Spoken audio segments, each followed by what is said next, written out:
예, 코로나19 치료제와 백신 개발을 놓고 참 얘기가 많습니다. 몇 달 전만 하더라도 2, 3주 내에 백신이 나올 거다라는 얘기가 있었는데요.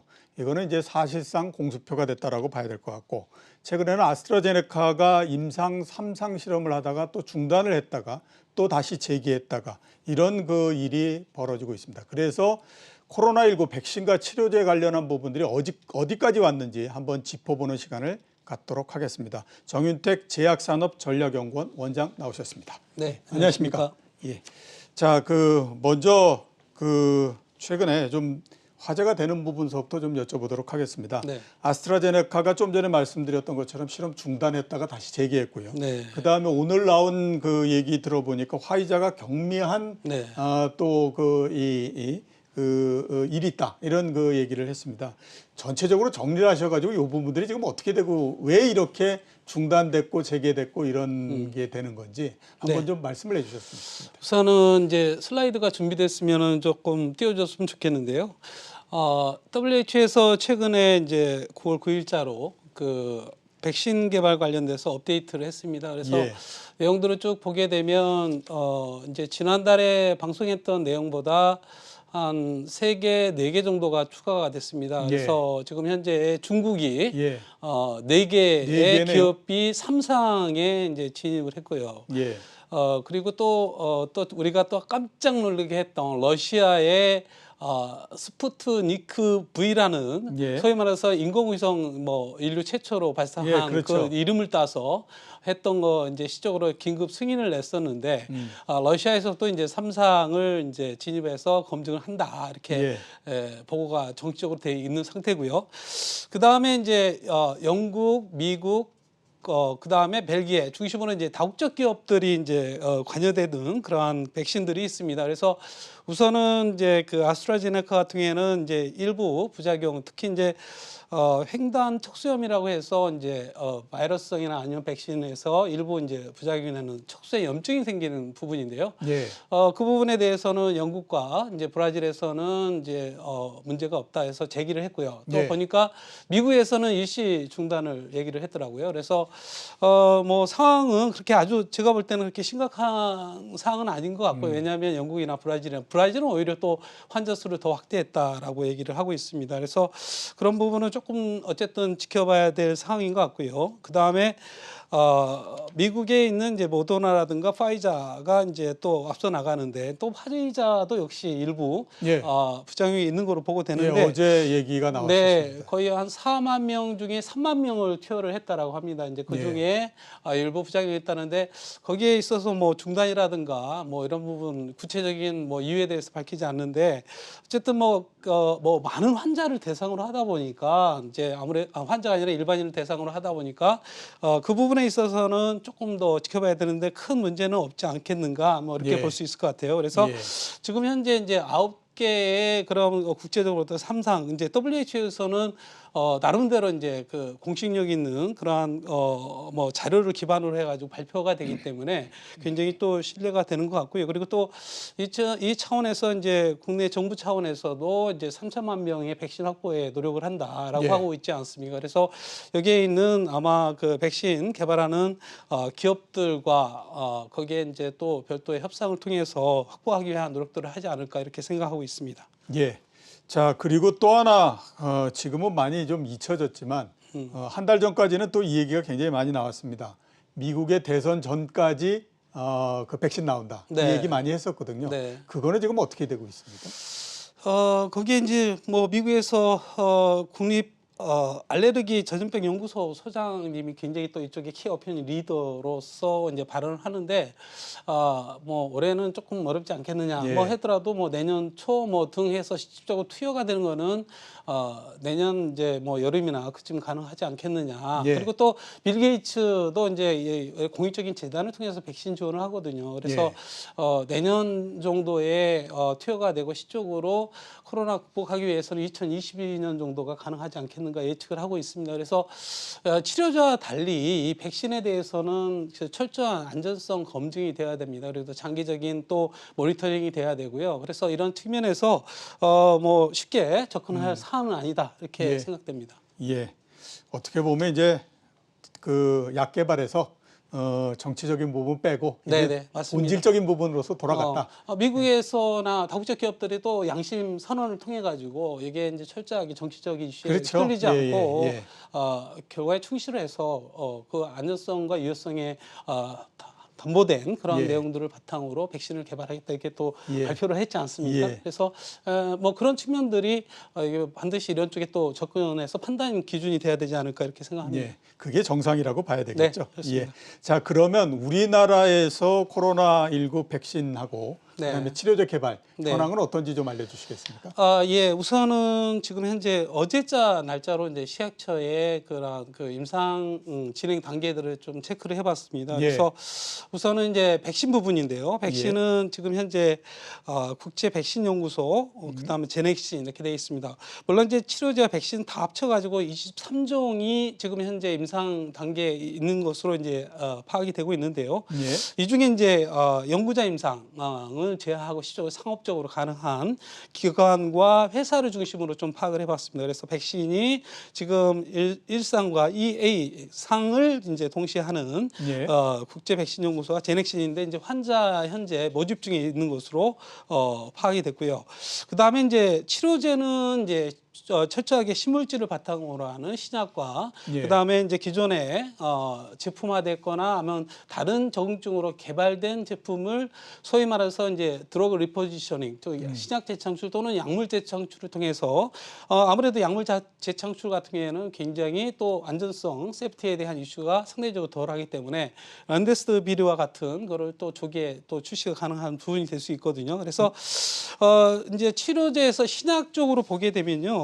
우선은 지금 현재 이제 치료제를 한번 더 올려주십시오. 예, 여기 있습니다. 그래서 지금 치료제가 4개의 기업들이 이제 진행 중에 있는데요. 셀트리온이 2개네요. 예, 셀트리온이 이제 지난 이제 7월 17일 날 지금 이제 그 중증 중심으로 하다가 이제 최근에 또 8월 25일에 이 경증으로 또 확대를 했습니다. 아무래도 중증보다는 이제 경증 환자가 많고 예. 임상하기 이제 수월할 수 있는 측면에서 뭐 해외도 마찬가지지만은 이제 셀트리온 이제 2개의 정증별로 경증이냐 중증이냐 별로 접근을 하고 있고요. 그리고 예. 또 지금 현재의 이 지난 7월 17일에는 환자가 모집이 완료됐더라고요. 그래서 예. 진도가 좀 빠른 편인 것 같고 예. 나머지 이제 녹십자, 이제 제넥신 뭐 이런 기업들이 지금 현재 이제 또 특히 제넥신 같은 경우에는 이제 치료제뿐만 아니라 또 백신뿐만 아니라 네. 이제 치료제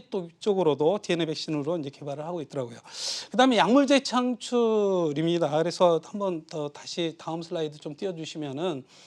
한국 닐리가 이제 그 글로벌 임상에서 국내에도 이제 임상을 시작했더라고요. 그래서 예. 기존에 있던 류마티스 치료제를 바탕으로 근데 국내에서 지난 9월 7일에 그런 임상 승인이 완료가 됐습니다. 그 이외에 이제 대웅제약, 크리스탈 지노믹스, 종군당, 식품제약, 그다음에 엔지캠, 부강약품 이제 길리어들은 이제 렌데스비르 종료가 됐더라고요. 그래서 예.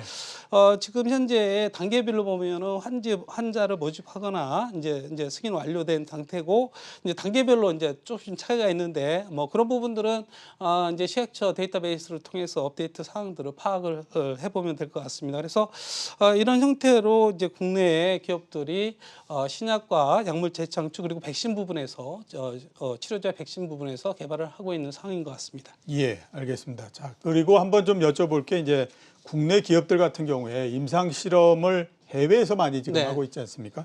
그 현황은 지금 어떤 상태입니까? 이제 국내에서 이제 지금은 조금 이제 환자가 늘어나긴 했지만은 예. 이제 우리 국내 코로나가 워낙 그 보건에 대한 방역에 대한 시스템이 잘 돼서 환자가 많지가 않았습니다. 그래서 초기부터 이제 해외에 임상을 돌렸던 기업들도 있고요. 그래서 그리고 또 한 가지는 이제 환자 모집에 대해서 이제 그런 거를 풀기 위해서 해외 임상에 눈을 그렇죠. 돌리기도 하고요. 예, 그리고 예. 또 한 가지는 결국에는 이제 글로벌로 진출하기 하기 위해서는 해외의 또 인상이 이제 담보가 되기 때문에 그런 측면에서 이제 기업들이 해외에서 이제 그 임상을 진행하는 것 같습니다. 지금 현재 슬라이드를 보시게 되면은 한 7개 기업들이 지금 해외에서 이제 임상 중에 있습니다. 이제 예. 정군당이 이제 최근에 러시아에서 나파모스타트 알려진 약물을 가지고 임상 이상을 하고 있고요. 신풍제약도 남아공이 8월 30일 날 이상, 자사가 갖고 있는 페라믹스 말라리아 치료제죠. 그다음에 엔지컴도 자사가 개발하고 있는 제품을 중심으로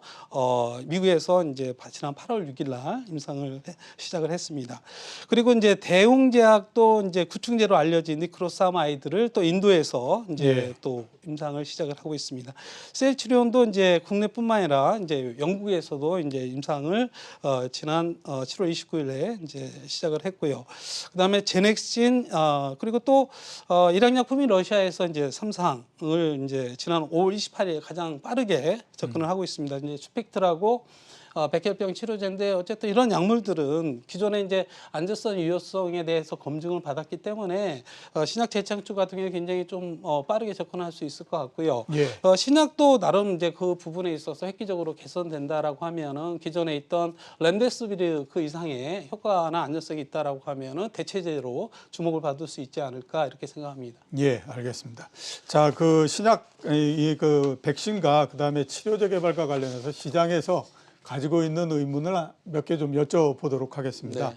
그러니까 이제 이런 생각들을 많이 합니다. 이제 지금 많이들 개발하고 있는데 해외에 뭐 아스트라제네카든 뭐든 뭐가 제일 처음 나오면 그 회사를 중심으로 해서 모든 판이 다 정리가 돼버리기 때문에 지금 개발하고 있는 회사들은 비용만 치르고 끝날 거다 이런 얘기를 많이 하고 있거든요. 네. 그런데도 보면 우리나라도 지금 많이 이렇게 그 백신도 개발하려고 이렇게 하는데 실제로 그렇습니까? 아니면 각자 또 어떤 이유가 있기 때문에 국가별로 이렇게 그 계속 백신 개발도 하고 이렇게 진행이 되는 겁니까? 어떻게 우리가 이해를 해야 될까요? 글쎄요, 제 생각으로는 이 코로나19가 정치, 경제, 사회, 문화 모든 면에 영향을 미치고 있지 않습니까? 그리고 예, 또 그렇죠. 코로나19를 극복하는 게 국가의 안보적인 측면뿐만 아니라 세계 경제 측면에서 아주 중요한 이슈고요. 그러다 예. 보니까 이 기업뿐만 아니라 정부에서 집중적인 지원과 거기에 또 정치적으로 연계돼서 소위 뭐 백신의 민족 주의라는 내셔널리즘 즉 자국에서 개발한 그런 백신에 대해서는 자국 국민부터 맞추게 해야 된다. 뭐 이런 부분에 또 WHO는 또 공동의 대응을 또 마련하기도 하고요. 예. 뭐 이런 맥락에서 이제 그렇지만 이제 코로나19가 우리가 여지껏 경험했던 바이러스와 달리 굉장히 또 변종을 많이 하고 있습니다. 그래서 이게 이제 뭐 예전에 이제 신종플루 같이 신종플루 당시에 타미플루 같이 완벽한 치료제가 있었기 때문에 그게 우리가 쉽게 극복을 할 수 있었는데 글쎄요 이제 어떤 약물이나 어떤 백신이 얼마만큼 진짜 드라마틱한 결과를 바탕으로 종식시킬 수 있느냐는 예. 아무도 모르는 것 같아요. 예. 지금 현재 다국적 그 제약기업들이 뭐 3상을 진행하고 있지만은 또 부작용도 나오는 거고 또 그 이후에 투여한 다음에도 또 우리가 모르는 부작용도 있을 수 있고요. 그래서 예. 이런 측면에서 이제 우리 기업들도 이렇게 역량이 또 향상된 거는 그간 우리 신약 개발에 능력이 굉장히 배가 됐기 때문에 그런 능력을 바탕으로 이런 신약이나 백신에 우리 기업들도 뛰어들고 그게 또 가시적인 또 성과를 하나둘씩 이제 만들어가고 있는 것이 아닌가 이렇게 예. 생각합니다. 예. 예, 알겠습니다. 자, 이제 그 전체적인 그 중국 그 시장에 대해서 좀 네, 여쭤보도록 하겠습니다. 코로나19도 있고 물론 이제 또 중국의 인구나 이런 면으로 봤을 때 중국의 그 의약품 시장이 계속 커질 수밖에 없고요. 네. 근데 이제 미국 다음으로 지금 세계 2위로서 계속 이제 커져 네. 있는데요.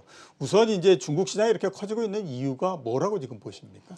우선은 뭐 다 인지하고 계시듯이 예. 이제 땅도 넓고 예. 인구가 우선 많다는 것이죠. 예. 그래서 지금 앞으로 대세는 모든 경제적인 측면에서는 이 신흥국 중심으로 경제 이동이 된다라고 얘기를 하는데 그 이유가 시쪽 의약품에서는 이제 인구 고령화도 있겠지만은 빼놓을 수 없는 게 의료 개혁입니다. 그래서 예, 의료 개혁. 우리나라만 하더라도 1977년에 500인 사업자로 출발했다가 이제 12년 만에 89년에 전 국민 대상으로 의료 보편적인 의료보험 전달 체계를 갖추었는데요.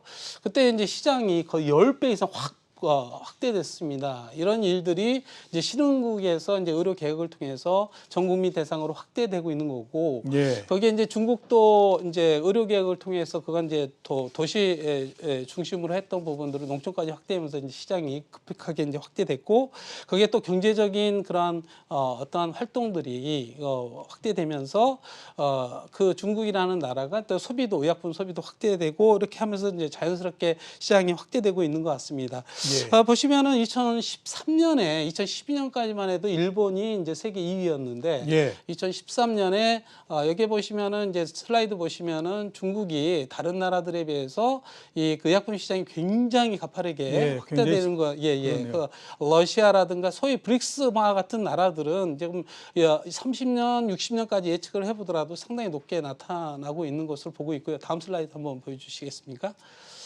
국가별로도 보면은 2013년에 이제 이렇게 한 단계 뛰어들었고, 이제 중국에 한 단계 뛰어 올랐고, 일본이 한 단계 낮아졌습니다. 그래서 중국이 그 이후로 계속해서 이권을 지키면서 앞으로도 이제 시장이 확대될 것으로 예측을 하고 있습니다. 그래서 이미 이제 우리나라의 기업들도 발빠르게 이제 뭐 예를 들어서 셀츄리온도 우한 지역에 공장 설립을 한다든가 아니면은 일양약품, SK 대웅제약 등등 이런 기업들은 이미 발빠르게 이제 현지화를 추구하고, 특히 이제 한미약품은 이 조인트 벤처를 통해서 굉장히 또 성과를 만들어냈습니다. 그래서 예. 중국 시장이 상당히 매력적이지만 또 우리가 또 주의할 점들은 거기에 이제 아무래도 이제 국제화가 됐다, 표준화가 됐다 하더라도 인허가에 있어서의 불투명성, 그리고 또 지적재산권, 지식재산권, 특허권에 대한 보호의 기준이 굉장히 낮고, 그리고 또 예.